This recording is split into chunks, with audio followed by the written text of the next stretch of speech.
ถ้าคนละหัวโดยสบายกูงัดสบายว่าไอ้เป็นงัดมันก็ฮักคือกันได้เฮ้ยบ่ฮักเติมนึงเลย เผื่อไอ้นี่ฮักติโดยหาด้ามมันใช่มีแล้วบ่แนวเห็ดด้ามมีสิเพราะว่าแถวนั้นมันบ้านยังก็บ้านยัง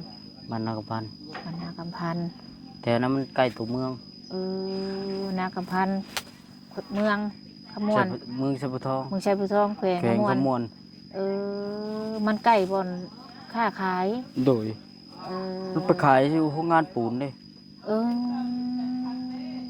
ตอนนั้นกำลังสิเป็นพ่อค้าเอาซั่นซะ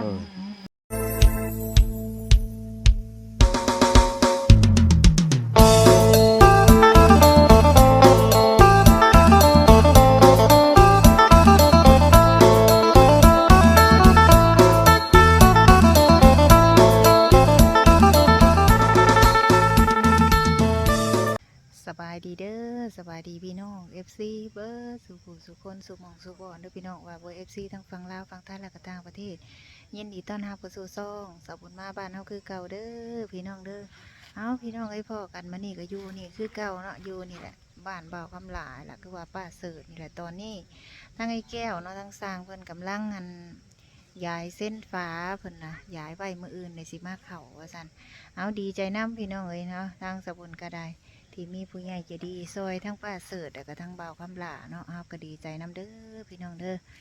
คือฟ้าคือฝนพี่น้องไอ้แต่โบตกฝนก็ได้เป็นมืดคึมจังใดพวกมื้อนี้บรรยากาศมื้อนี้มืดแต่ฮ้อนเนาะจังใดเดี๋ยวสิเข้าไปหาทั้งเบาคำหลาอีกก่อนพี่น้องเอ้ยมื้อนี้ถ้าบุญยังบ่ได้ทำข่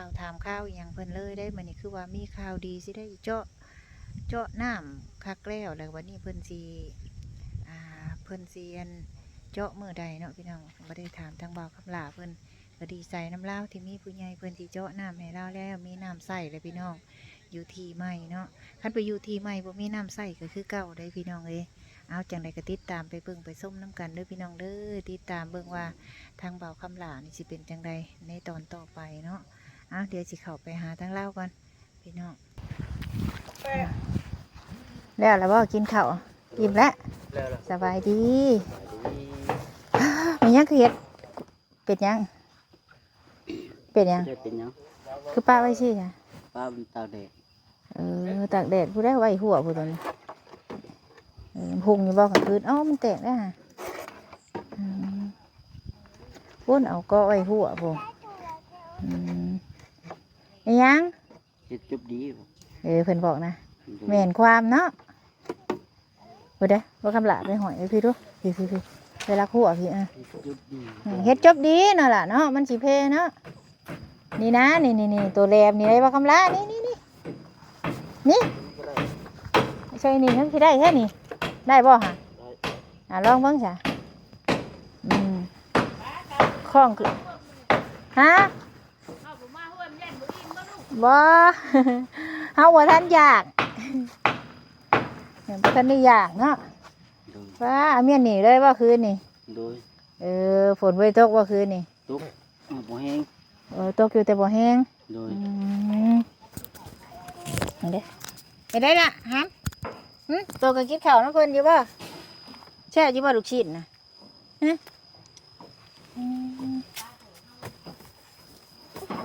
โอ้นอนเนี่ยนอนเด้อหูเด้อเพราะเพิ่นซื้อเสียบจกซื้อเสียบมาให้บ่กินนี่ชื่อมาตะวันบ่ได้ลงเอาหันหน้าออกมานอกพี่มันมืดนั่นซั่นแหละนั่งอยู่กระต๊อบน้อยเลยบ่ฮ้อนบ่อดเอาโดยกินได้บ่ข้าวเนาะโตก็ได้กินแล้วสิลูกศิษย์มาตอนเพิ่นมันให้เรานอนเว้นรูปหลังแล้วให้เรานอนเว้นเด็กน้อยจังฮู้นอนเด้อลูกเด้อฮู้คือหยังนี่เล็กน้อยรูปหลังรูปหลังรูปหลังเดี๋ยวเลิกขึ้นไม่เลยฮ้อนเนาะหำเนาะฟันดีบ่คืนนี่ไม่พันโดยไม่ได้ฟันแล้วยาหรือบ่สูบยานี่ยาโดนสูบเท่านึงให้ออกปุ๊บเลยบ่ได้บ่ออกแล้วเนาะเด็กมื้ออยากกินข้าวเลยสูบมื้อจักกอกเดี๋ยวนี้ เดี๋ยวนี้มื้อหนึงจักโตสูบ ก็สูบก็มื้อหนึงบึกละเทื่อก็มื้อละโตมื้อสองโต คอยออกเนาะแต่ก่อนนี่ซะ มื้อละซอง แต่เดี๋ยวนี้ลดลงแล้ว โดย ก็เลยคิดอยากออกบ่บัดนี้นะ แล้วก็ว่าทีมงานว่าไปสูบยาบ่ให้สูบยาปานใด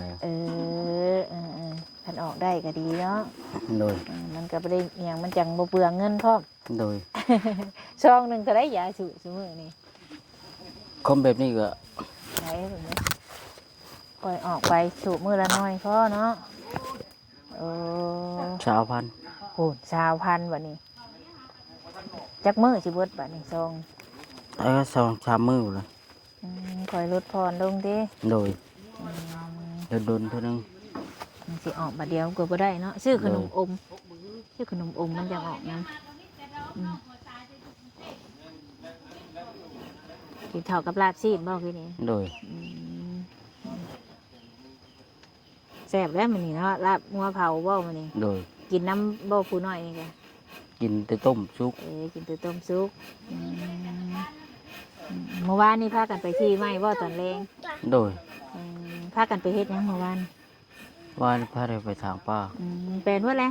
เป็นละ มื้อได้เพิ่นสิได้มาเจาะเพิ่นบอกอยู่บ่ จัก ยังบ่ฮู้เพิ่นยังบ่ได้บอกบ่ว่ามื้อใดเพิ่นสิเจาะ โดย เลือกไว้แล้วบ่หม่องสิเจาะ เลือกไว้ล่ะ เอาทั้งใดน่ะ เอาทั้งเถียงเขา เถียงทั้งพี่บ่ โดย ทั้งเถียงเจ้าของดินพี่ โดย ไปแล้วมี เพราะ แต่ มัน รอ ใช้หลายคนนะ มันจังได้ใช้หลายคน โดย เราบ่มีน้ำบ่เจ้าของดิน มีน้ำกับมันยาก น้ำแล้วนะ โดย แต่ของเฮาก็บ่ฮู้ว่าสิยากหรือง่ายเนาะ โดยก็เป็นนโยกกับคำโยกแค่นี้ เอาของเรามันเป็นนี่ได้น้ำเรานะ มันลึก อืม ก็มันน้ำบ่อคุดก็มันลึกมันจากชุดมาจากไฟเลย เพิ่นเจาะเอาบ่นั่นน่ะ คุด ขุดเป็นน้ำสร้างบ่ของเรา โด น่ะ ย ใส่สร้างใส่ท่อบ่ บริษัทท่อ เออรับบ่รับบ่ลูกรับไว้เนาะนอนไว้เนาะ โดย นอนได้พี่น้องเลยให้เรานอนเว้นสิล่ะบัดนี้กลางคืนก็นอนง่ายบ่ นอนง่าย อืม โอ้ยคำนอนเลยประมาณ7-8 โมงบ่ ฮอดเวลาแล้วก็นอนโดด โดย ยันว่ากลางคืนยันว่างอแงรับยากรับหยังว่าสิ งอ หอดเวลาคือนอนโดดติ โดยเวลามันนอนเลย หอดเวลานอนก็คือนอนเนาะ โดย มื้อนี้สิพากันไปที่ใหม่อีกว่ากัน ไปอยู่ ไปช่วงใด จักน้ำเขาบ่ อืม ใช่ เพิ่นสิมื้อนี้สิย้ายไปบ่หรือว่าแนวใด ยังไม่ง่าย ยังบ่ แล้ว ย้าย แล้วนี่แหละ แล้วเที่ยงนี้ โดย ยันว่ากะไว้ว่าสิย้ายมื้อนั้นมื้อนี้ให้เพิ่นนั่นเจาะน้ำแล้วก่อนเนาะ โดย ขอไว้แล้วบ่น้ำบ่นสิเอาค่ะบ่ที่สิเอาไปเจาะ มีล่ะ มีแล้ว โดย เอา เอา ร น้ ถ องนี่ เอารถไผแก่ รถอยู่เถียงนี่ รถน้ำเทียงนี้ โดย หอดมือมันเพิ่นก็พากันเจาะน้ำได้คันไปจังไปเนาะบ้านนี้อันนี้คันทำไปอยู่พุ่นบ่มีน้ำอาบก็ยากได้บ้าน โดย เลิกสายแล้วนอนสบายเฮ็ดได้คักแล้วบ้านนี้บ่เชิญท่านได้มาเด้มื้อนี้เนาะมื้อนี้มีข่าวดีหยังบ่มื้อนี้ ยังบ่มี โดย เพิ่นรอให้เจาะน้ำแล้วพุ่นแหละยังบ่ได้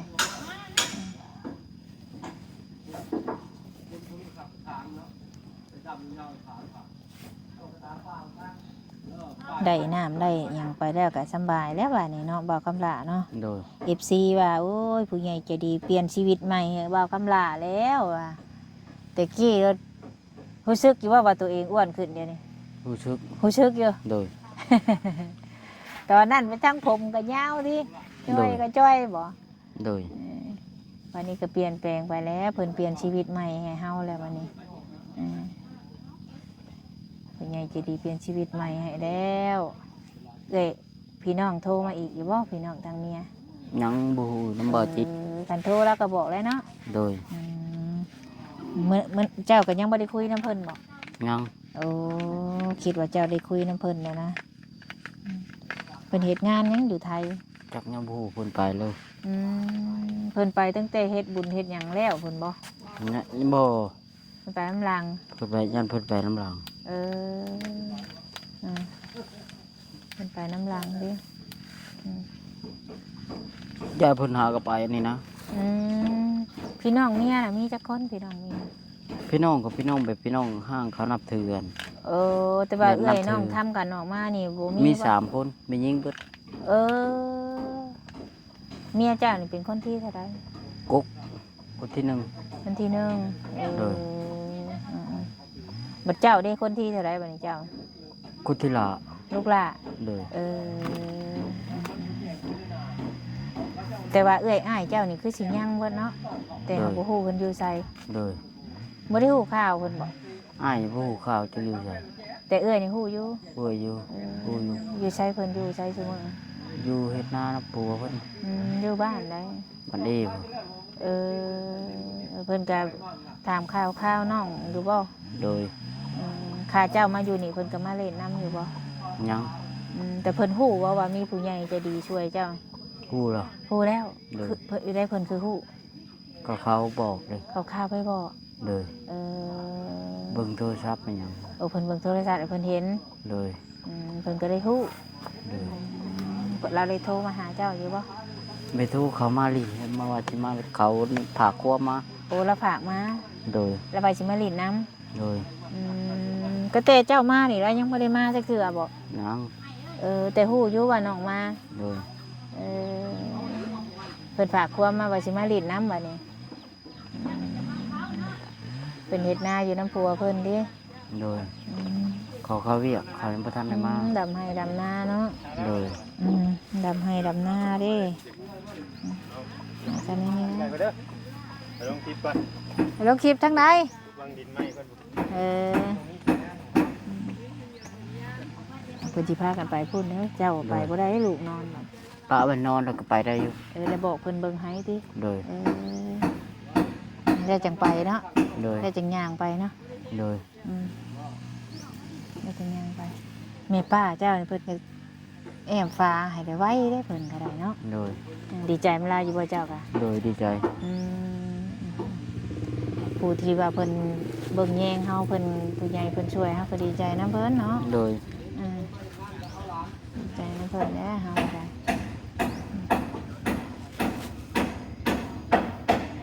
เพิ่นไปที่ใหม่เลยใช้เฮ็ดอะบ่ดามเสียมจก ยัง ใช้เบิ่ง เก่ามามื้อนี้ เบิ่งเนาะ เชียมซื้อกัน ป๊อตคักแท้นี่เคยว่าขุดจิรอ เคยอยู่ ยังบ่ได้ใช้ด้ามอยู่โอ้เต้อสับสิคุดไปทีใหม่มาเฮ็ดด้ามเจ็ดกะคักโลดบาดนี้ สิไปให้เขาพ่นให้ อุ้ยบ่พลมันพลจังคุดเดี๋ยวมันก็เข้าเองมั พ่นอันนี้มันสิเข้าพ่นอันนี้ ไปให้เขาอันนั้นให้บ่เบิ่งเสียมนากายังคือใหญ่คักแท้นี่ จัก ถ้าคนละหัว โดยสบายกูงัดสบาย ว่าไอ้ไปงัดมันก็ฮักคือกันแหละเฮ้ย บ่ฮักเติมนึงเอ้ย เผื่อไอ้นี่ฮักติ โดย คม หาด้าม เพื่อ มันใช่มีแล้วบ่แนวเฮ็ดด้าม นี่ หึ มีสิไปเอาเทียงหลังนั่นแหละ เสียงเก่าเสียงเดินใหม่พุ โดย ถือไปนำเลยเนาะ โดยไปให้เขาเฮ็ดให้ เฮ็ดให้โอ้คักกะลีดีไปขุดลักหัวเลยเห็ดหัวเห็ดเคเอ้ยปลูกเจ้าก็เคยปลูกพักปลูกหยังอยู่บ่ เคยอยู่ อยู่พูดอันใด โดย อยู่บ้านเมียนี่เฮ็ดหยังแต่ว่าเราบ่ทันได้เสียพากันเฮ็ดนี่ใดเฮ็ดให้เฮ็ดนาบ่ หน้าก็เฮ็ดอยู่ อืม แต่ไปน้ำไปซอกซื้อ ชื่อหยัง ซื้อมันบ่แล้วก็ซื้อ เออ ทานบ่ หันหน้าเอาพี่จับดีเนี่ย ซื้อมันซื้อทานนะ โอ้เป็นพ่อค้าสิบ่ โดยไปน้ำเขาลุง โอ้ตอนที่อยู่กับเมียน่ะเป็นพ่อค้า โดย ค่าทานไปน้ำรถ เลย เพิ่นบ่ โดย ทุกเจ้ากับค่าคือกันว่าไปเป็นน้ำยก ไปเป็นพ่อค้าเป็นยกเป็นกรรมกรในชื่อใน ได้กำไรแหละปานกัน โดย เมียก็ไป เมียไปเมีย โอ้มีแต่เจ้าไป โดย ไปซื้อแล้วเจ้าก็มาขายเองสิบ่ โดยชื่อแล้วพาเดียวไปขายเอง เออเพราะว่าแถวนั้นมันอันบ้านหยังก็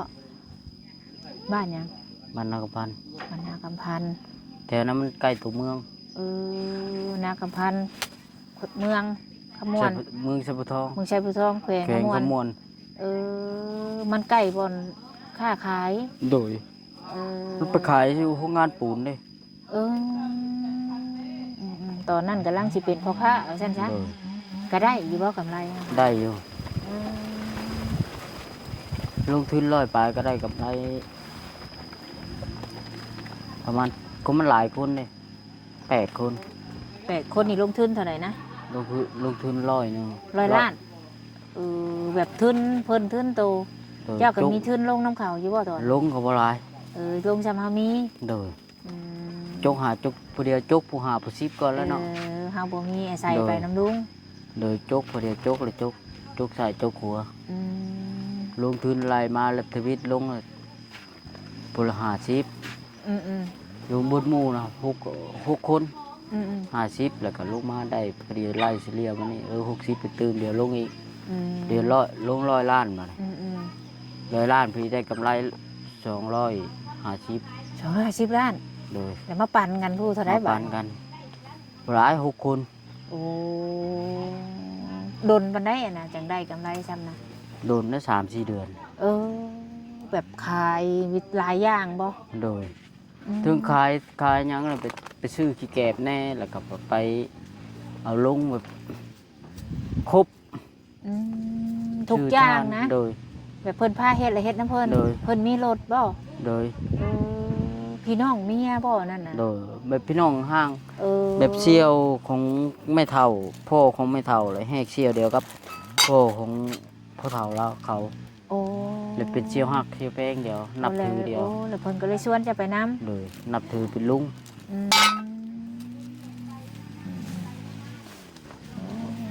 กำลังชี เอา วิ กุ๊ ต กเลย โอ้ยังเอามาเคาะ แม่น เมื่อว่านี่กินได้บ่ครับล่ะ แบบไปเอากุ๊กอยู่เถียงเขาอันนั้นบ่เถียงพ่อบ้ามบ่ อยู่ไสค่ะ ในเถียงอะไร เอามาเคาะ อันนี้ก็ได้เถียงแล้วนี่ อืม แม่นล่ะ สิแลน่ะชีวิตคนเฮามันอหย่างมันบ่แน่นอนเนาะบ่ครับล่ะเนาะบัดเจ้ามาสิบัดเจ้าหลังจากนั้นมาอยู่บัดมื้อมาก็ได้บอกได้หยังเพิ่นอยู่บ่ โดย บอกเบิดทุกคนติ โดยเพื่อชิมาได้ก็ลงลายเซ็นพี่ชังพ่อบ้านนี่ได้ โอ้เป็นที่ใดคือว่าแนวนั้น เดี๋ยวเอาคนมาเด้ โอ้แบบว่าเฮาเอาลูกมานำ โดย โอ้ลงลายเซ็นว่าเป็นลูกเฮา โดย โอ้คิดว่าเฮา ยังไปกลับเมื่อเอาไปยังยืนที่อยู่แบบเขาแบบคือแบบเขาเมื่อคนผู้นี้นะแบบในบ้านห้ามห้องเอาต้องเขียนใบห้ามห้องอยู่พี่ไปยืนนะที่พุ่น ยกย้าย โดยใบยกใหญ่อีก เออเพิ่นให้เฮ็ดเลยต้องอันเอาเท้าอันนี้มาหับเอา สมมติเจ้าย้ายมาแต่พูดเนาะลูกนี่เลยให้ทางผู้บ้านนี่เส้นหับห้อง โดย ไอ้เจ้าเลยเอาใบเส้นจากผู้บ้านพี่เดี๋ยวมือยืนพุ่น โดย ว่าเพิ่นหับเอาเท้าอันน้อยนี่แล้ว โดย โอ้ตอนนี้น่ะยังบ่ได้เส้น นำไปเซ็น เออเอาแล้วเพิ่นว่านี่ได้เพิ่นบ่ว่าหยังบ่ บ่ว่าหยัง อืมแต่จังไดมันก็ลูกเฮาอยู่เนาะ โดย แต่ตอนเจ้าเอาเมียเจ้าได้เฮ็ดใบยกย้ายเมื่อพุ่นครั้งแน่บ่ นำไปเฮ็ด แน่บ่เป็นหยังเฮาบ่ได้เฮ็ดมันมาง่ายอยู่ แต่เพิ่นให้เขียนไว้นั่นอะไรก็บักคำมีบักคาได้ก็ว่าจักสิมาว่ะ แต่ว่าเพิ่น ของพี่ เซ็น น้อง ให้ ทั้งพุ่นก็พี่น้องทั้ง เพิ่น เมีย ก็จักอยู่เนาะ โดย อืมเพราะว่าเฮาบ่ได้เอาลูกเฮาสายเลือดเฮาเนาะ โดย พายสิเอาไปทุทิพทุแดน เบิ่งนี่ก็หูช้ำน่ะอยากนอนก็นอนโนดกลางคืนกลางมุ้งอยู่บ่นี่ กลาง ว่าบ่กลางนะคันแม่นข่อยกลางคืนข่อยสิชูดตัวนี้เข้าไปข่อยมีทางนอนฮ้อนก็ยับออกมา นี่นอนใกล้กันพี่คิงก็ยันตกเด้อบ่คันว่า ลูกไปอยู่พุ่น เอ้อ นี่ก็นอนนี่ นอนได้หยังว่าคันแม่นข่อยก็สิชูดไปถึงเว้นข่อยสิเอาออก ทานชุดเขาชุดออก นอนแล้วสำบายจำมันน่ะโอ้เป็นคำหูอะไรวะนี่จักความจำห่วงของ เอาบ่ได้เลยขอ ของเพิ่นนี่แตะว่าได้ โดย เออพอกเฮาได้ไปเลยเนาะ โดย อ่า คมบ่ถูกใจนั่นแม่นมุ่น ไอ้ นั่นน่ะมาบ่เกิน3 มื้อไปมันเลย ไอ้ให้เราประหยัดเอาเด้อสอนลูกนำมาแหน่อ่า เว้าบ่ได้เด้ สอนบ่ได้เลย โดย เป็นมาแบบนี้บ่ ฮะ เป็นมาแบบนี้แต่ใดบ่ โดยตามใจตลอด ไอ้น่าจะตามใจลายนี่ มาแบบสิอย่าเว้ามิด อืม มันบอกไว้ก่อนอ้าปากขึ้นมันบอกโลด กำลังสิปะลูกว่าอยู่เว้า โดย เช้าช่าง โดยอย่า ตกลงไผเป็นพ่อเป็นลูกกันบัดนี้ โดย เพราะว่าคำลา ไว้จักอย่าเว้าแล้วเรื่องของเฮาแล้วอย่าเลยบ่เว้าเลย ได้บ่เอาเด้เนี่ยน่ะว่าคำลายังไงเราสิเคยโตเด้ เคยแล้ว ก็เลยสิเอาไปเอามาว่า จักผู้ใดสิเป็นพ่อแล้วนี่ลูกบอกพ่อหยุดก็หยุด หยุดอย่าเว้า เออ แล้วเว้าบ่ได้แล้วบัดความหามแม่นเว้าบ่ได้แหละ คันเว้าก็เป็นได้บัดนี้ มันศูนย์ใช่บัด เออช่างเป็นแหละ กี่ชบตูนขึ้นแล้วมึงเลิศ อืมวานนี่เป็นจังได้วานนี่ข่อยมาก่อนช่วงไห้อะเช้าโดนเติบบ่ ช่วงให้ เอ้าช่วงกันจะขึ้นรถบ่แซนยังบ่ทันออกมาเด้ ข่อย เป็น มา จัง ก่อน ไดอุ้มไปหาดบนเก่าพุ่นแหละ ยั่วไป ยั่วไป จังเช้าบ่ โดย อ้าวมันฮ้อน พอดีบ่ เด้ จิตชื่อขนมชื่อนั่นอันนี้ให้ ก็เลยเช้า ไปขายน้ำบ่ได้จับพวดอีก เอ้า เอ้าเป็นหยังอีกมิดอยู่ดีๆจับน้ำพวดอีกเป็นหยังขายน้ำบ่ได้บ่จิตว่า โอ้ คือบ่บอกว่ะ เนาะโหดอันนี้จะเกิดวันหยังลูกเจ้านี่ มันยัง ชื่อสิบ่ลูกเกิด วันพุธ โอ้วันพุธเกิดวันที่หยัง ที่เก้า ที่เก้าวันพุธเดือนหยัง หึ เดือนหยังลูกจะเกิด เดือน12 เออคันฮอดเดือน12อีกนี่ครบจักปี ครบ4 ปี โอ้วันที่9เดือน12ยามเกี่ยวข้าวแล้วล่ะบ่ โดยเกี่ยวข้าวกำลังสิแล้ว กำลังเกี่ยวข้าวงั้นเนาะ โดย อืม เกี่ยวข้าวงั้น ที่9เดือน12วันพุธ6โมง 6โมงเช้า โดย อืม 6โมงพอดีเช้า6นาที โตชื่อฮักตื้อชื่อแน่ดินี่ชื่อในใจเลยบ่นี่ โดย เอ